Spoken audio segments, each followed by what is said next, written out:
Okay, welcome in. This is Timeline T. I am your host, the Sam D. Smith Jr.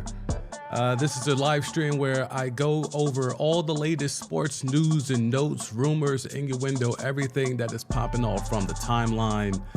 Feel free to pull up, feel free to pop in, drop a like on your way in, subscribe if you haven't already, turn that bell on for notification if you want to get notified of every time we go live. We're attempting to do this daily. We are attempting to make this a thing where every time, every day, there's news that drops on the timeline. There is rumors, there is tea, hence Timeline T, that hits the timeline and group chats go crazy.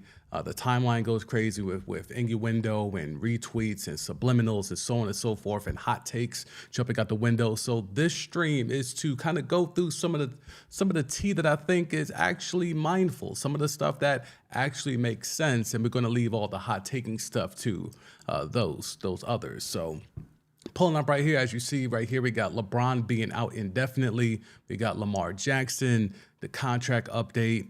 You know, franchise tag, will he be a Falcon? Will he be anywhere but Baltimore?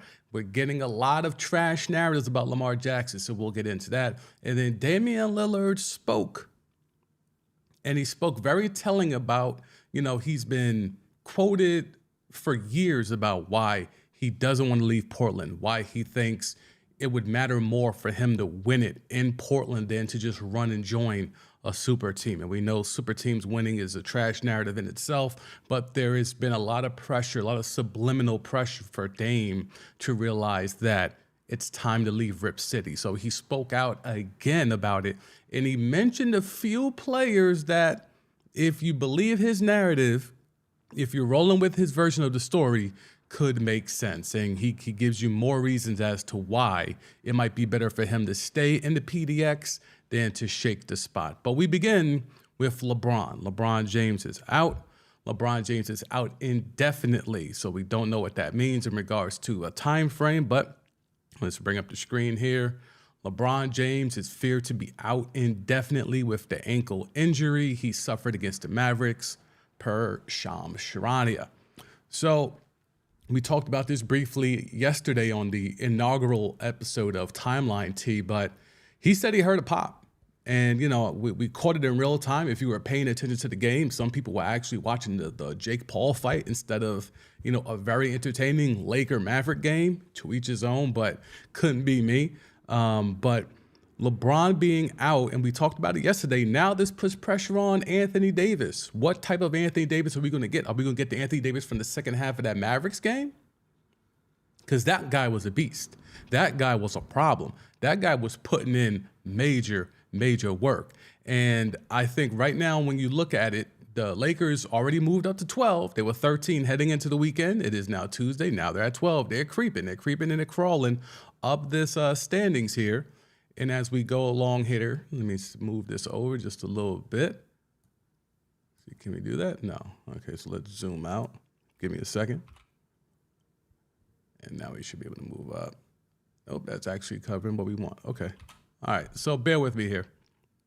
So if you have, as a matter of fact, we could just move. Let me move myself. Boom. Okay, so as you see here on the West, you have the Lake Show down here at 12. And you see they're tied in the loss column with the Thunder. You would like to think they'll be able to move up, and they have Damian Lillard and the Portland Trail Blazers ahead of them. And you see how tightly this Western Conference is in regards to loss column. 29 losses is what the Phoenix Suns have, and they haven't even unearthed Kevin Durant yet. But you see the Lake Show only has 32. Only had 32. So 3 games separate the 12 from the 4 seed. That's a hot week. That's a hot week and a half, 10 games. If the Lake Show could get hot here, and obviously it's going to be harder with no LeBron, I think Anthony Davis could do this. And I think the main thing is that the pieces that they brought in, now this makes this roster, now they got to get D'Angelo Russell back. And maybe this will allow Lonnie Walker, as we move ourselves back to the original position, this now will allow maybe Lonnie Walker to get some more run, because he has not been getting a lot of run since all these trades were made. And I was a little weirded out by that and Darvin Ham has certainly been a little weird with the rotations, but he seems to be locked in on not giving Lonnie Walker a lot of rotational run. So maybe now with no D'Lo and no Bron, maybe now this allows Lonnie Walker to crack back into that rotation and get some run. So take LeBron off this squad. Who starts now? Are you starting Rui? Do you go... it's not that great, to be quite honest with you. Do you go Schroeder? Man, AD's going to have to put up 40 pieces. Now that I'm looking at it, you could go extra big, pause. You could either go Rui in spot of LeBron. So then you have Schroeder, Rui, AD, Vanderbilt, and then Beasley. Where is Beasley at on this list? Why is Beasley not here? Oh, there he is. Beasley's there. Okay. So you basically just swap out Bron for Rui and Schroeder for D'Lo, but then that makes your bench even weaker. And that's been a big bugaboo for the Lake Show this entire time, is trying to figure out, trying to make sure I could get the whole roster in there. Well, what's up with D'Lo anyway? He's day-to-day. He's doubtful for tonight against Memphis. Okay.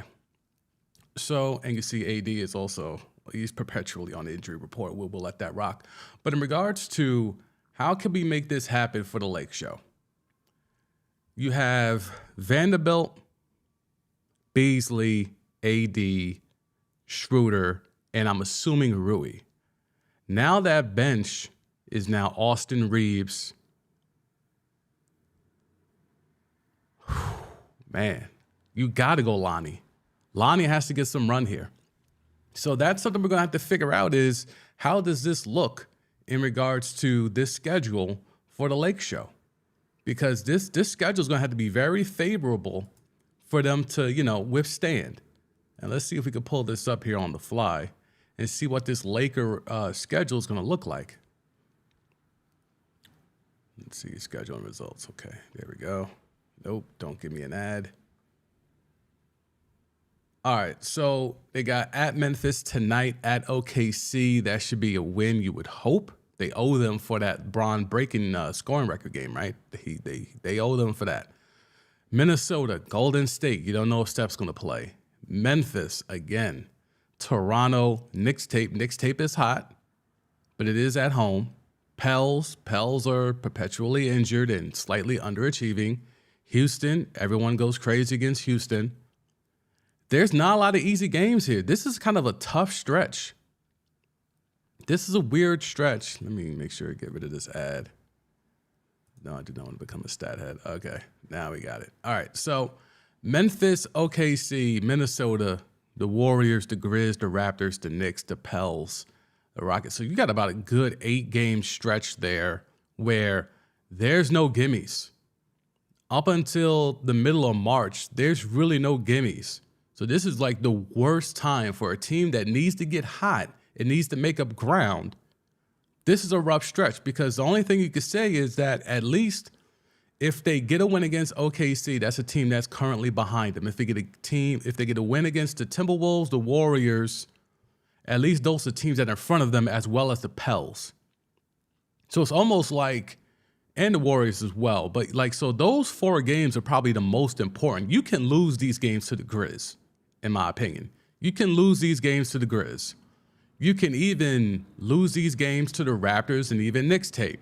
But it's these games against OKC, the Timberwolves, the Warriors, and the Pels, those are more important, because those are the teams that are directly ahead of you, and you need to get some dubs against to give them some losses so you could crawl back and crawl up the standings. Because at one point, and I think even Darvin Ham mentioned it, he was trying to avoid the play-in.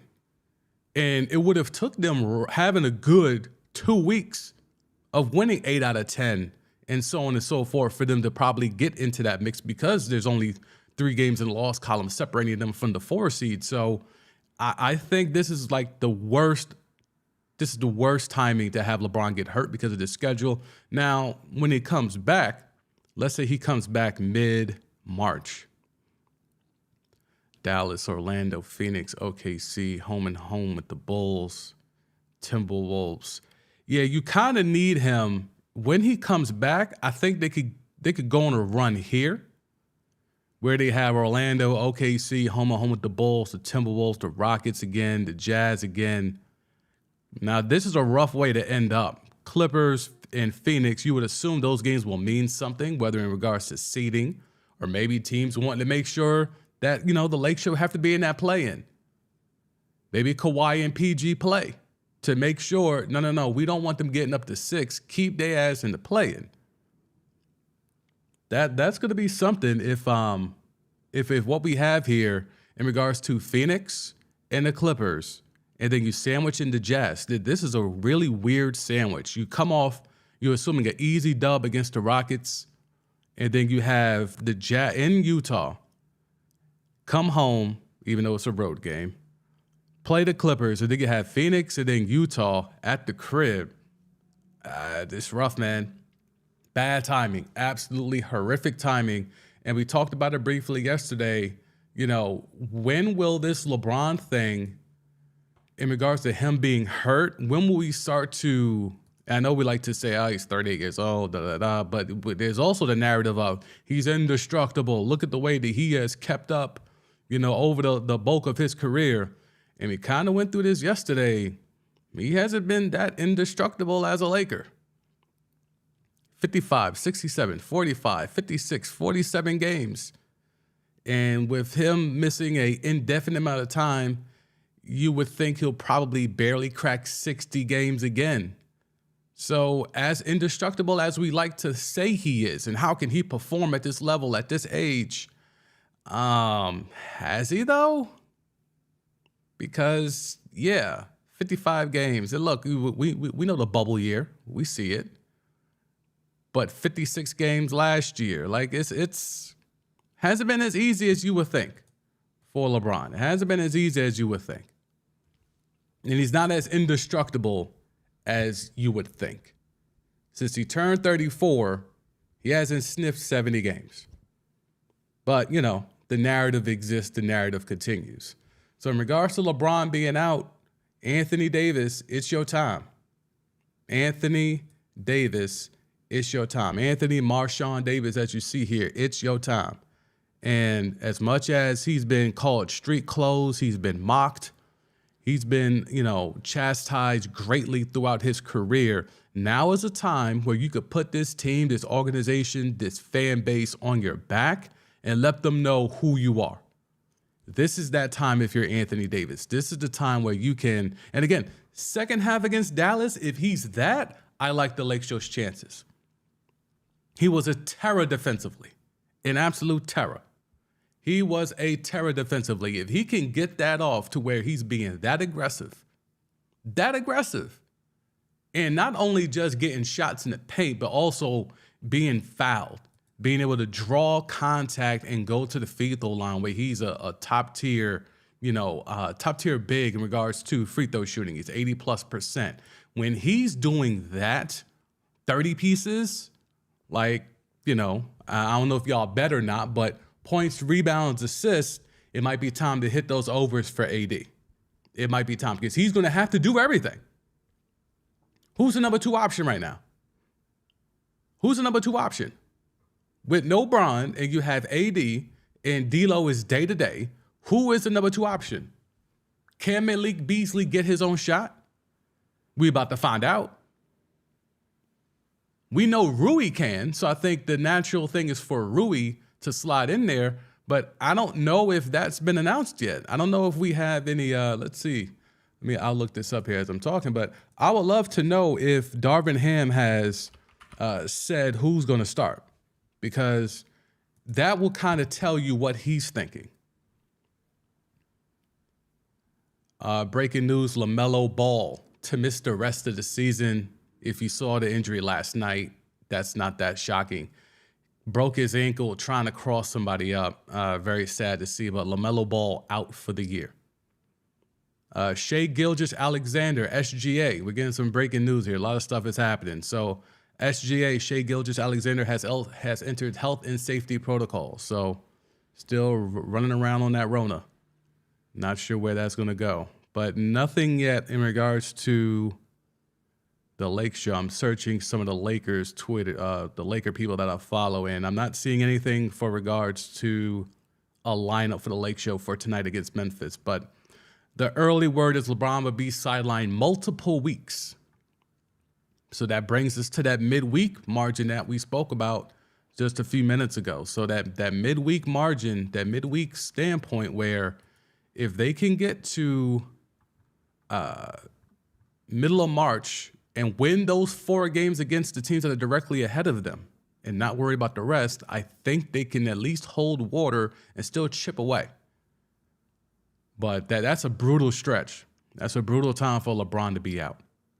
LeBron James out indefinitely. It appears to be multiple weeks. Also, if you're not up to speed, LaMelo Ball out for the year, ankle injury. And SGA, Shai Gilgeous-Alexander, has entered health and safety protocols. So there we go. Now, we go from that story to Lamar Jackson. And I'll start with his tweet first, and then we'll get into why he tweeted the way that he did. Let's go back to the screen here. So Lamar Jackson gave us the Bron GIF. Pretty sure we could play that here. Shouldn't be no copyright there. So that's the GIF. And why is he reacting that way? Well, because some blue check boys were talking greasy. And the blue check boys in question are Mike Florio and Chris Sims. And I will move myself out the way. Again, I'm able to do all of this because of Ecamm Live. If you want to know more about Ecamm Live, the link is in the description. So, according to Mike Florio and Chris Sims, Lamar Jackson had a massive shoe deal fall through due to not having an agent. And again, this person saying this hope that it isn't true. Well, guess what? Not only did Lamar react accordingly with the LeBron GIF, but then we have some more information, again, from the timeline. That's why this show is called Timeline T. So, Jack Settleman says, funny to hear them bring this up now. This happened multiple years ago. The media not knowing anything about Lamar's contract because they can't get inside info from an agent is driving the media insane. It's incredible to watch. So yes, that is accurate. This deal that they're referencing, that they're talking about in 2023, happened years ago. So why are they bringing this up now? They're bringing this up now because your favorites are not actually insiders. Your favorites aren't actually digging through and getting the fresh, uncooked tea, unearthed tea. They're actually just texting a bunch of agents, managers, so on and so forth, scouts, trainers, people in these buildings, janitors, whoever. That's who their sources are. So when you hear them say they got the inside information and, you know, this person was able to track down this story and how does he know all this information? Well, because someone is texting it to him or her. That's usually how this goes. So Lamar doesn't have representation. He does not have an agent. And that's been driving people insane in terms of the media because they can't speculate. A lot of these shows that y'all watch, a lot of these shows that get a lot of clicks and a lot of views are predicated on speculation. And the validation of that speculation is to say, well, I have sources close, and sources close are telling me this, sources close are telling me that. But in actuality, they're just literally texting a whole bunch of people and hoping that someone would give them something, a morsel of information, a nugget of a detail that they could then run with to run the clicks up, to run the views up. The cat's out the bag. Lamar don't got no representation, so there's no one close to Lamar that can leak anything. Because no one who's actually close to Lamar would be leaking anything. It would be his agent. It would be his manager. Those are usually the ones that are passing information along to the blue check boys and girls. But because there is none of that here, now you see them just pulling out anything. How far back do we need to go to be able to pull out some information to run our numbers up, to act like we can correlate all of this stuff? Because they don't want star athletes like Lamar to continue to move this way. Because then that's going to dry out a lot of these shows, a lot of these content providers' milk train. They're not going to be able to have insider by their name anymore. If a lot of these star players, high level, top tier elite players like Lamar Jackson has no representation. Because unless Lamar wants you to know how much he wants, you ain't finding out. Now, when Lamar actually does sign, whether it's the franchise tag or whatever, that's not going to come from Lamar's side. It's going to come from the Ravens side or whatever team that maybe allegedly trade for him, so on and so forth. The teams are going to leak the information, not Lamar. But I tell you this, though, if Lamar gets that 300 guaranteed, I hope he leaks it. I hope he decides to leak that or just come on the timeline. Come on the timeline like he did with the LeBron gif and just come on here with the Scrooge McDuck gif of just back swimming in gold. That's what I want Lamar to do. So if it's not coming from here, if it's not coming from LJ_ERA8, your insiders have no idea. Your blue check boys and girls have no idea what to make of this Lamar Jackson situation because they're not getting a text in the middle of the night. They're not getting a phone call from a scout in the middle of the night. It's not happening. There's no info being leaked from that camp because that camp is all about Lamar. And that camp circle is very tight because it's literally just Lamar at the head of it. And that's it. So the narratives are going to continue with Lamar. And I find it surprising that this is where we're at now, to where two people that are thought to be credible, two people that have blue checks, one being a former player, would have to go to a story that's years old and try to corroborate with a story that's happening now just to act like, let's continue to paint the narrative why this is bad. Because here's the thing, like I said earlier, they don't want these high tier athletes to not have representation because then it dries up their status. But what's another reason why they would do something like this? What's another reason why a media entity would want to put a story out there to say that an athlete not having representation cost him a shoe deal, a massive shoe deal? If you can think of another reason, let me know in the comments, because I'm here for it. Because the only thing I can think of is that means your insider status is a wrap. Your analyst status is a wrap. Because you're left on the outside looking in. They're like you and I. They at the crib. If there's no one leaking information, they at the crib.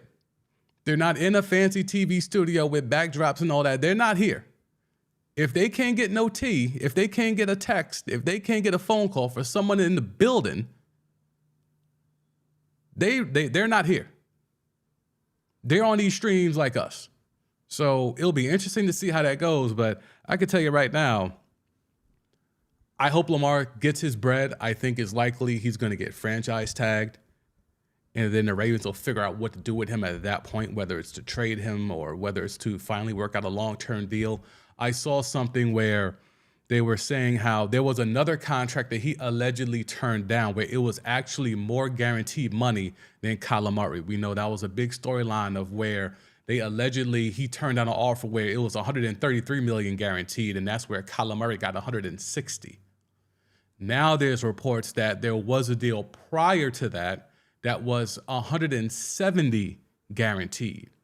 Now, again, it was still bloated with a whole bunch of funny money on top of it, but in terms of just pure guarantee, there was a contract that was given to him allegedly. Now, again, this is all leaked from the Ravens' perspective because Lamar ain't talking because he doesn't have a representative, he doesn't have a manager or an agent to leak this. So this is all coming from the Ravens' perspective. Keep that in mind when you're hearing this stuff come down the timeline.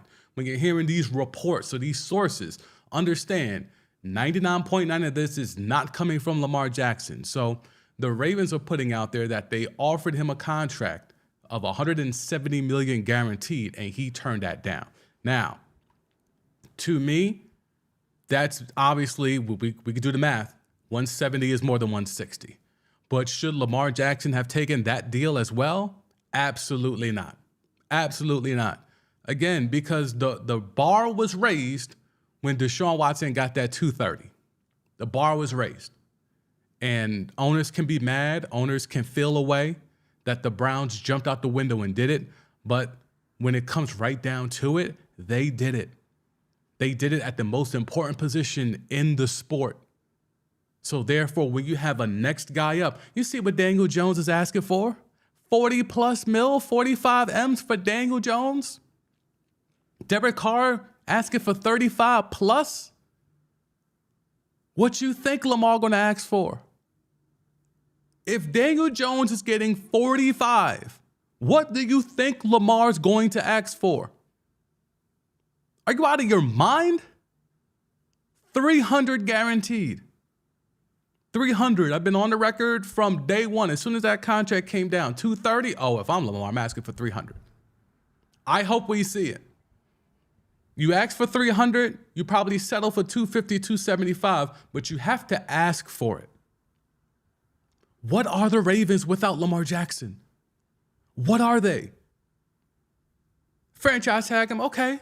At some point, you're going to have to run me my money. If they franchise tag him, what, they get to do it twice, right? If they franchise tag him for 2 years, you know all the quarterbacks that are going to get paid in that span? You're just going to have to pay him that much more 2 years from now. So what are you going to do, Ravens? Do you want to pay him the 300 now? Or potentially, because you know Mahomes, they're going to go and try to renegotiate. Justin Herbert's got to get paid. Jalen Hurts has to get paid. There's a lot of top-tier QBs that are lined up to get paid. The longer you wait to give Lamar Jackson his bread, the more you're going to have to pay on the back end. You're making a bet that he's not going to be as valuable in 2 years. That's a dangerous game. I would not play that game. As you see, every top-tier quarterback in this league is a dual-threat quarterback. You have one that was a dual-threat quarterback back when they were still trying to call him a running back. And he was still MVP of the league. Now it's the norm to have a dual-threat mobile quarterback. And you're trying to wait him out, assuming he's going to either get injured or become worse in 2 years? Does that really benefit you?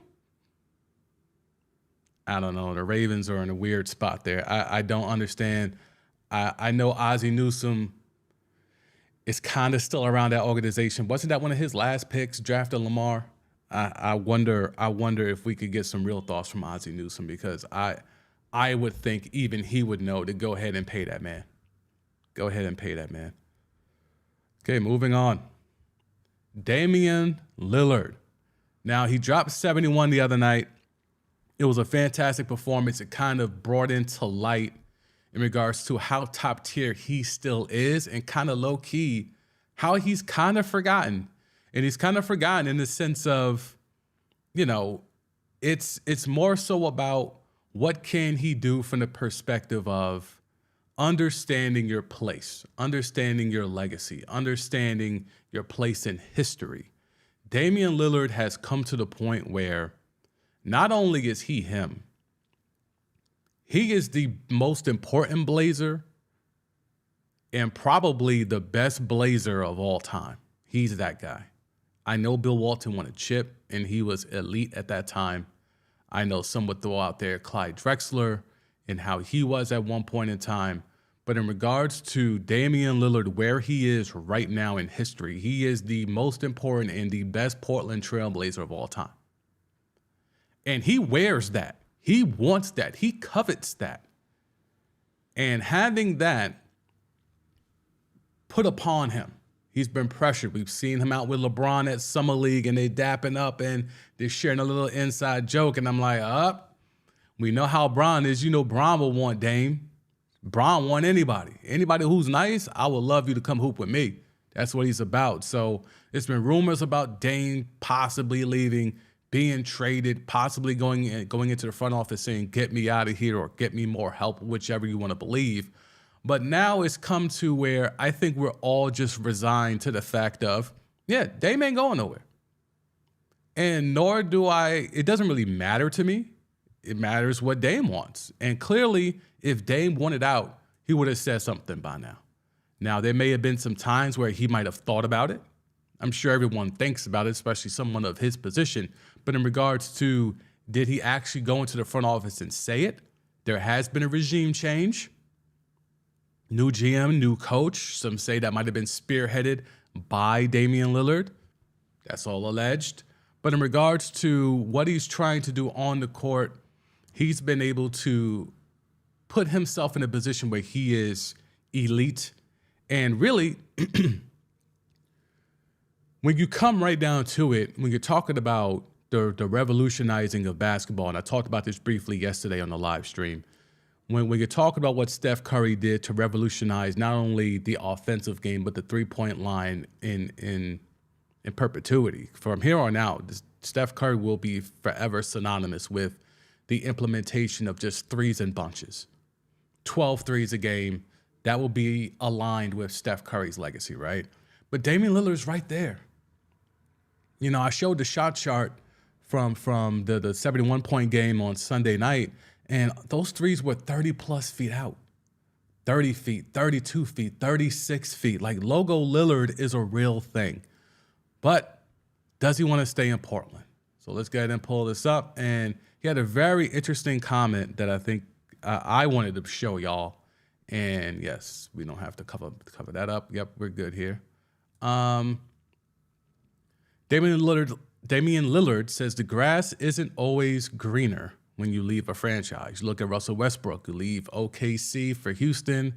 Then James Harden decided he's leaving. Now Russ is traded to DC. Then you get traded from DC to the Lakers. Now you're on your fourth team in 4 years. And then in your second year on the team, everybody is talking about how they should trade you. Now you're coming off the bench. This dude is a Hall of Famer and MVP. It's an example that the grass isn't always greener. Now, this is courtesy of the 4-Letter Network. And there's a lot of truth to that. I think Russie is a very specific example, but I understand it. I understand how, if you look at the trials and tribulations and the multiple travels of a Russell Westbrook, how if you're Dame, you're like, well, I don't want to be that. But here's the thing, Dame. You're so much better than Russell Westbrook. You're so much better than Russell Westbrook, and you will never be a guy that comes off the bench. I firmly believe Damian Lillard will retire as a starter. Russell Westbrook, his skill set has always been predicated off of his athleticism and his ability to stuff the stat sheet. That's not Damian Lillard. He is a bona fide top-tier assassin from 30-plus feet out. That doesn't erode as you get older. Once a shooter, always a shooter. Russell Westbrook was never a shooter. Russell Westbrook, once the athleticism, once that first step, once those fast twitch muscles start to erode, it was easy to see how that's not going to translate as he gets older, and we have seen that. The turnovers still continue to happen. You know, the proficiency from the outside has never developed. You know, this isn't a Jason Kidd type thing where Jason Kidd couldn't shoot early in his career, and then as he got older, got slower, and got smarter, he realized, for me to stay in this league, I got to learn how to shoot. This isn't that with Russell Westbrook. He's still trying to do the same moves that he got off 10 years ago. He still thinks he can blow by anybody. Now, he can still blow by a certain quality of player in this league. But when he goes up against the top tier guys, that's not happening no more. He was an MVP. He was a star. He's not that anymore.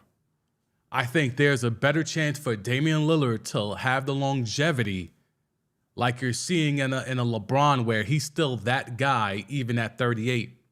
I think Damian Lillard's skill set translates better to that than to the eroding skill set of a Russell Westbrook.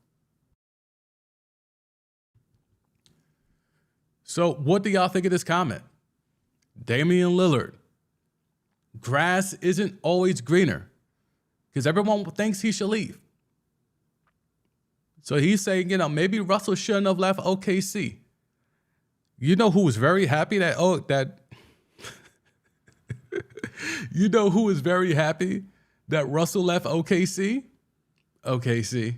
So sorry, Dame. Portland would not be happy with you leaving. Portland would not be happy with you leaving. This is not the same. Like, it sounds good. It's a good quote. You see why it was aggregated, right? Like, you can see why this was on the timeline, because grass isn't always greener. You know, you run down all of Russell. You notice he didn't bring up KD. You notice he didn't bring up James Harden. Like, you notice it was certain, there's been a whole bunch of other players that have been thought to be franchise players and have left. He didn't bring up LeBron. He didn't bring up Kyrie. He didn't bring up a whole bunch of other guys who normally are in these conversations. Hell, he didn't even bring up the point fraud. But he brought up Russell because Russell fits his point. So while I think there's something to that, I don't think you can point at Russell Westbrook and say, see, that's why I'm not going to leave. Because if that's all it takes, then yeah, you just don't want to leave. He is Portland. Be clear. Damian Lillard, this guy right here, he is Portland. And he wants to remain Portland. So let him cook. Let him rock. You know, I think at the end of it, if you're Dame, where can you go anyway? Let's be clear. If you're Portland and you truly wanted to trade Damian Lillard, what would you even ask back? You saw what it took to get Kevin Durant to go from Brooklyn to Phoenix. You saw what it took to get Kyrie to go to Dallas. How many more picks you gonna ask for? What type of player? Who has the assets? Who is a good team? Because Dame's gonna want to go to a good team. Who's the good team that has a lot of assets that can give Portland what they want and give Dame what he wants? Where is it? That team probably doesn't exist. That team, I mean, I don't know where else you can go right now, because when it comes to it, if you're asking me about should Dame stay, I think Dame should stay if Dame wants to stay. I'm kind of over the whole thing of you need to leave to show you can win a championship. I think there's been enough players that I've watched that I still hold in high regard, and they haven't won championships. I hold Patrick Ewing in high regard, even though he never won a championship. You know, I hold Barkley, even though off the court, when he has a microphone in front of his face, he says some weird things. But in regards to his basketball ability, I hold him in a high regard, even though he didn't win a championship. You know, you talk about Carmelo. Oh yeah, no, we don't do that. But there's plenty of players that have never won a championship that I still hold in high regard. But Damian Lillard is going to be another one of those. If he remains a Portland lifer, great, phenomenal. I'm going to remember him more for his moments than, oh, he never left Portland. That means nothing to me. It means absolutely nothing to me. I don't know why it would mean anything to anyone that's not a Portland Trailblazer fan. If you're a Chicago Bulls fan, what does it matter to you?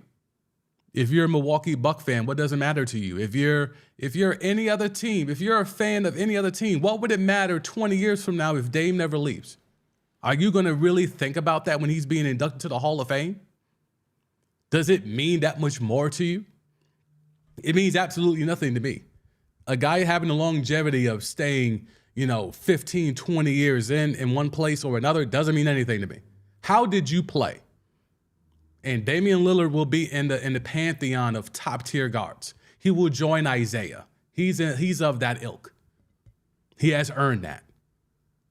So whether he finishes his career in Portland or whether he forces a trade or whatever, it doesn't matter to me because I'm not a Trailblazer fan. Those should be the only people that are allowed to speak on it in regards to will this affect Dame's legacy? Because it only truly matters to Blazer fans. This shouldn't mean anything to you. Why do you care? Man's pulling up from 36 feet out in his cash. 71, light work. And if you read the backstory of that 71, he was having a horrific day. Horrific day. Woke up late, like all the pregame routine stuff. He couldn't do any of that. He couldn't get any of that off. He was sending his moms back to the grid to pick up the trophies and all that. Like they had some sort of ceremony for the 3-point shooting contest trophy. They were supposed to do some presentation with it. He left the crib because he was late. His driver was late. Like it was all messed up. And then he goes on the court and gives you 71. Horrible day. Everything messed up. No pregame routine. barely got there in time for shoot around and all of that, go on the court, give you a 71 piece. That's what's going to get him into the Hall of Fame, nothing else. That's what's going to have his legacy be top tier, not whether or not he leaves Portland. It truly doesn't matter. Truly. But when it comes to using Russell Westbrook to prove your point of why you shouldn't leave, I think that's a little sus. It's a little sus. I mean, but, you know, keep dropping the freestyles. I'm with it. Keep dropping the freestyles. I'm here for that. Like, you know, you got bars. You got bars. But using Russie to get your points off of why, you know, trying to continue to push the narrative of why you shouldn't leave Portland, that to me was a little much. That to me was a little much. But speaking of someone who had to leave, someone who didn't have any choice but to leave, James Wiseman. The Golden State Warriors got rid of James Wiseman, and now he is in Detroit and he is flourishing. 23.7 rebounds on 81% shooting, including a 3 in only 26 minutes.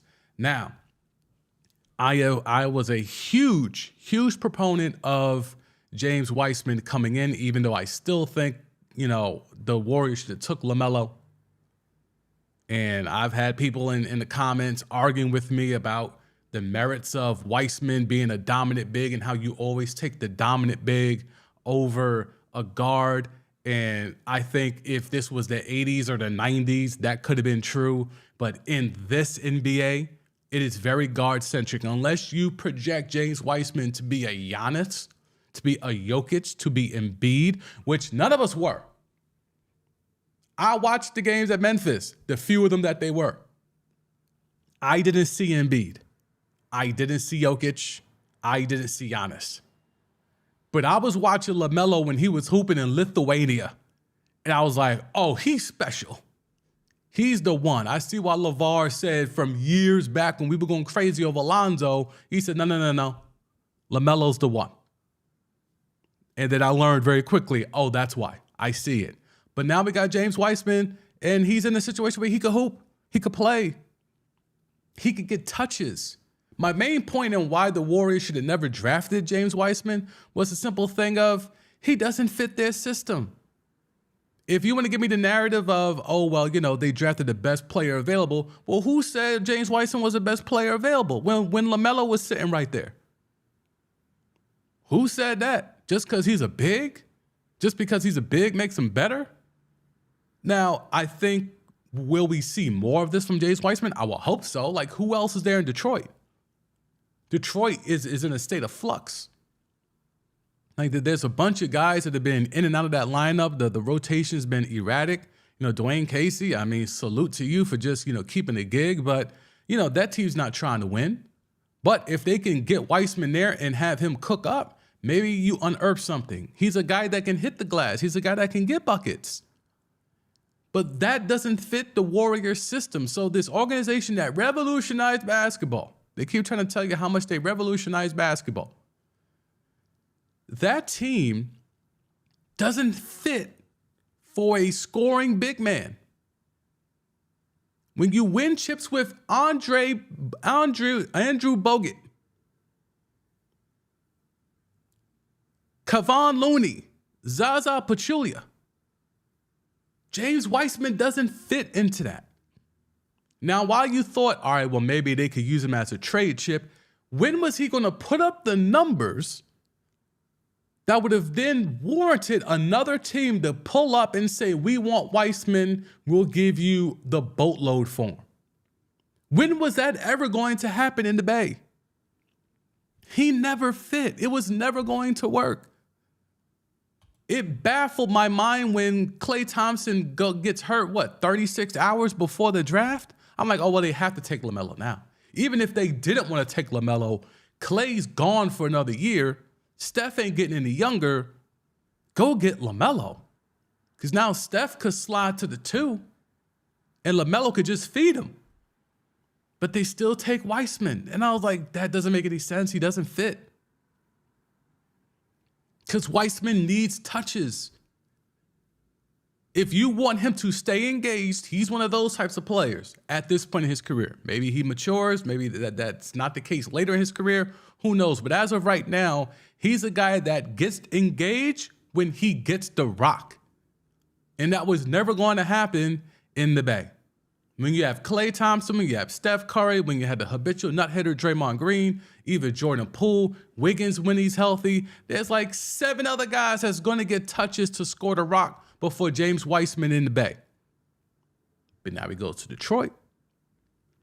Now there's what, Cade Cunningham. Like, who else is on this Pistons roster? Look at the Pistons. Hey, man, if they get, it's possible they could get Vic too. Be clear. Be clear. It's possible they could go get Vic. I'll move myself in the corner here again. I could do this thanks to Ecamm Live. If you know more about how to live stream or just produce content like this, check out my link in the YouTube description. So, hey, man, they're down here, Houston, the Spurs, and the Pistons. And now with no LaMelo, Charlotte probably starts to tank. And Charlotte was starting to get hot. They had what, like 1-5 in a row? But anyway, who's on this roster, bruh? Killian Hayes, slightly disappointing to me. You know, yeah, there's not much here, man. There's not much here. I mean, there's Cade. You know, they got RJ now. Like, it's not much there. It's not much there. But if you're taking James Wiseman and super small sample size, 4 games, right? This is a guy that's already 13-8. 13-8 already. 13-8. Like, you can't, I don't know, man. I would love for the Warriors brain trust to like finally admit what they were thinking in taking James Wiseman. What was the real rationale? What was the real logic in that? But I don't think we'll ever know. I just hope he continues to hoop because I think he is worthy of where he was drafted. I just don't think he should have been drafted in front of LaMelo Ball. But now he's getting a chance to hoop. It'll be with the Pistons. He'll run out that contract, and someone will step up and give him a bag. Maybe it'll be Detroit. Maybe it'll be Wiseman and Vic. Wembanyama and Wiseman. Twin Towers. Even though Victor Wembanyama is really a 2-guard. 7'4" 2-guard. Got a 7-foot center. Cade Cunningham. Hey, if you're a Pistons fan, I'm not mad at that. If you could give me Vic, Wiseman, Cade, I mean, I would hope Killian could figure that out. Like, if Killian can't figure that out, I mean, then yeah, it's really time to let that go. But there you have it. James Wiseman, just wanted to throw that in there because I saw that with the LaMelo news of him, you know, being out for the rest of the year and then seeing Wiseman go crazy. I was like, those two to me are forever going to be linked because of if only those two would have been switched around. You put Wiseman in Charlotte, he could have been putting numbers like this out the gate. Now you have him around a vet in Gordon Hayward, Terry Rozier, like, you know, Book Night. Even though whatever happened to that Book Night thing, did we ever, you know what? Let's not even go there. But yes, James Wiseman and LaMelo to me are forever intertwined, interlinked. And that was why I wanted to bring that up because with LaMelo going down and Wiseman being able to cook, it's a humongous game of what if. Moving on to what will be our last story, Daniel Snyder. We're going to go to Mina Kimes here. There's a lot to start with this story, right? And I probably need to move myself, so let's go ahead and do that. So, Mina Kimes, great football mind that she is. There's a story floating around about the NFL and Daniel Snyder. Daniel Snyder, you can read it here. Federal prosecutors are investigating whether Daniel Snyder took out an illegal $55 million loan, something the NFL declined to look into. Can you believe that? So let's go ahead and read the screen grab here. I'm trying to see if I can fit that all in. I'll just read it to you. One source with firsthand knowledge of the proceedings told the Florida Network the partners believed Godell and NFL General Counsel Jeffrey Pash sided with Snyder over them.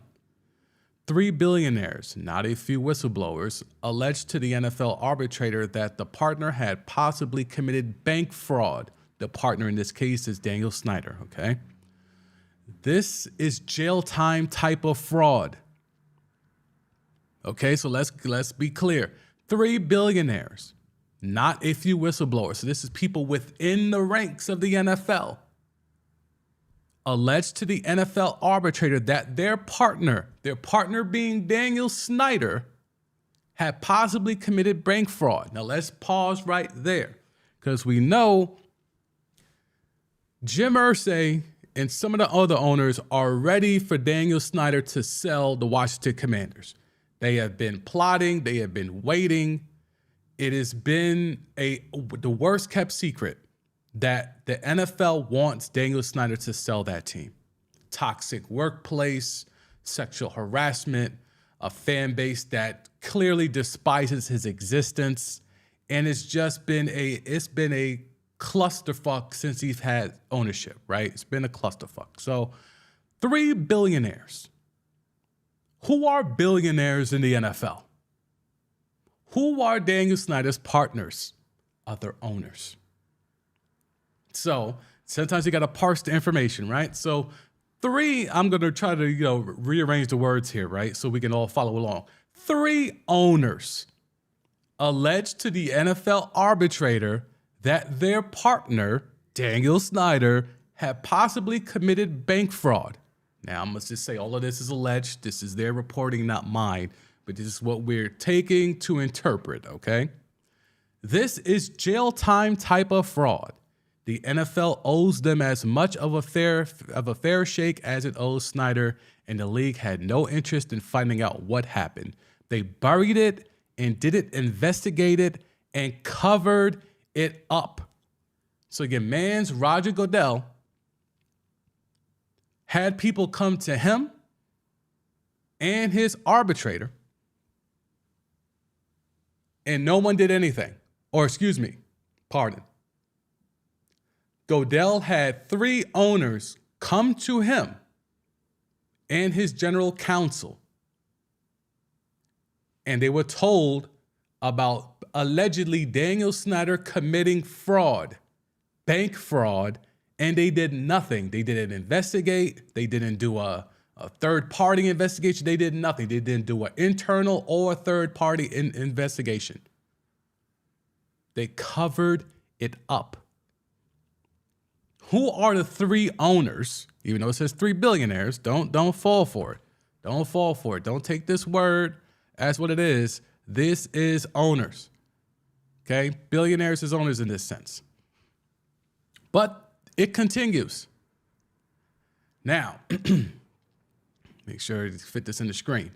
With the benefit of the financial report in their own digging, the partners alleged that Snyder had used team funds to help pay for his two personal yachts, multiple residences, the services of more than 60 members of his personal staff, multiple vehicles in the US and Europe, and countless meals, wine, beverages, and entertainment.